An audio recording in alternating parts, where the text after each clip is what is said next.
72 থেকে 75 পর্যন্ত বাংলাদেশের যে রাজনীতির যে প্রেক্ষাপট, সেটা তো যে আওয়ামী দুঃশাসনের যে ভয়ঙ্কর ভয়াবহ রূপ আমরা জানি, দেখেছি।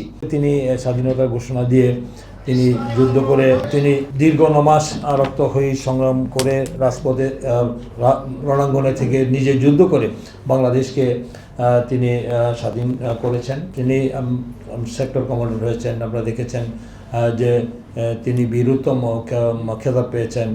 এবং তিনি কিন্তু স্বাধীনতা যুদ্ধের পরে, দেশ স্বাধীন হওয়ার পর তিনি কিন্তু রাষ্ট্রীয় ক্ষমতার জন্য তিনি কিন্তু কোনো ভূমিকা রাখেন নাই, বা তিনি দেশের প্রতি তার যে মমত্ববোধ, তিনি একজন সৈনিক হিসেবে তিনি যুদ্ধ করে দেশ স্বাধীন করে তিনি ব্যারাকে ফিরে গিয়েছেন। তিনি কিন্তু কোনো মন্ত্রী, এমপি বা রাষ্ট্রের কোনো বড় পদে আসার জন্য কোনো চিন্তা করেন নাই। তো তার যে নির্লোভ নির্মোহ, মানে দেশপ্রেমের যে পরীক্ষা তিনি দিয়েছেন, এবং দেশপ্রেমের পরীক্ষা তিনি 100-তে 100 পেয়েছেন, 99 পান নাই।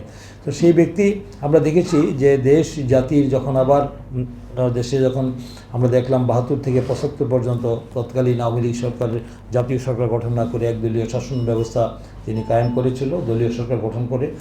তো সেই সময় আমরা দেখেছিলাম দেশের কী অবস্থা হয়েছে। 72 থেকে 75 পর্যন্ত বাংলাদেশের যে রাজনীতির যে প্রেক্ষাপট, সেটা তো মানে যে আওয়ামী দুঃশাসনের যে ভয়ঙ্কর ভয়াবহ রূপ আমরা জানি, দেখেছি। সেটা তো 1-2 মিনিটের দিনের পর দিন বললেও শেষ হবে না। সেই দেশের যে আপনারা দেখেছেন যে আইনের শাসন ছিল না, বিচার বিভাগের স্বাধীনতা ছিল না, ন্যায় বিচার ছিল না, মানবাধিকার ছিল না, মত প্রকাশের স্বাধীনতা ছিল না, মানে গুম খুন হামলা ছিল নিত্য নৈমিত্তিক ঘটনা। মানে 40,000 বিরোধী দলীয় নেতাকেই নৃশংস নিষ্ঠুরভাবে হত্যা করা হয়েছে।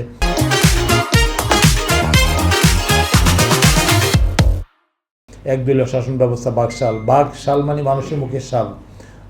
আপনারা দেখেছেন একজন কবি সালেহ আহমেদ, আমাদের আবু সালেহ, তিনি অত্যন্ত একটা কথা গুরুত্ব দিয়ে বলেছিলেন ওই সময় তিনি কিন্তু অত্যন্ত সাহসের সাথে কিন্তু একটি কবিতা তিনি পড়েছিলেন, ধরা যাবে না, ছোঁয়া যাবে না, বলা যাবে না কথা, রক্ত দিয়ে পেলাম শালার এমন স্বাধীনতা। এই যে তার বক্তব্য, আরেকজন কবি রফিক আজাদ বলেছেন, বাদ দে হারামজাদা, মানচিত্র ছিঁড়ে খাবো। তখন দেশের যে অবস্থা ছিল আপনি দেখেছেন যে একটি ভয়ঙ্কর ভয়াবহ রূপ ছিল। সেই রূপে যে অনিবার্য কারণে যে আপনার 1975 সালে স্বাধীনতা 15ই আগস্টের সেই ঘটনার পরিপ্রেক্ষিতে আমরা দেখেছিলাম দেশে যে আবার স্বাধীনতার সার্বভৌমত্ব বিপন্ন হচ্ছিল। আমাদের দেশের যে পরিস্থিতি হয়েছিল সেদিন কিন্তু স্বাধীনতার সার্বভৌমত্ব বিপন্ন হচ্ছিল। আমাদের আধিপত্যবাদ সম্প্রসারণবাদের যে থাবা সেদিন আমরা দেখেছিলাম। সেই দেশের স্বাধীনতা রক্ষা করার জন্যে একবার তিনি স্বাধীনতা ঘোষণা দিয়ে দেশ যুদ্ধ করে দেশ স্বাধীন করেছেন, আবার স্বাধীনতা সার্বভৌম রক্ষা করার জন্য এই দেশের মানুষ, তখন আমরা দেখেছিলাম যে আমাদের শহীদ রাষ্ট্রপতি জিয়াউর রহমান তখনও কিন্তু বৈষম্যের শিকার হয়েছিলেন।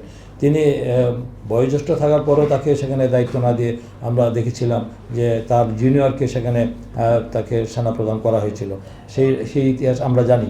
তো সেখানে কিন্তু তিনি কিন্তু সে কোনো প্রতিবাদ করেন নাই। কিন্তু তারপরে দেখেছেন যে 7ই নভেম্বর ঐতিহাসিক যে 7ই নভেম্বরে যে সিপাহী জনতার বিপ্লবের মধ্যে তাকে বন্দী করা হয়েছিল হত্যার উদ্দেশ্যে। সেই সিপাহী জনতা সেদিন কিন্তু এই দেশের স্বাধীনতা সার্বভৌমত্ব রক্ষার জন্যে দ্বিতীয় কোনো ব্যক্তির কাছে যান নাই, সেখানে খুঁজে বের করেছিলেন জিয়াউর রহমানকে। তাকে সেদিন সেই বন্দী দশা থেকে বের করে এনে তাকে ক্ষমতার কেন্দ্রবিন্দুতে নিয়ে আসছিলেন এই দেশের জনগণ আর সিপাহী জনতা।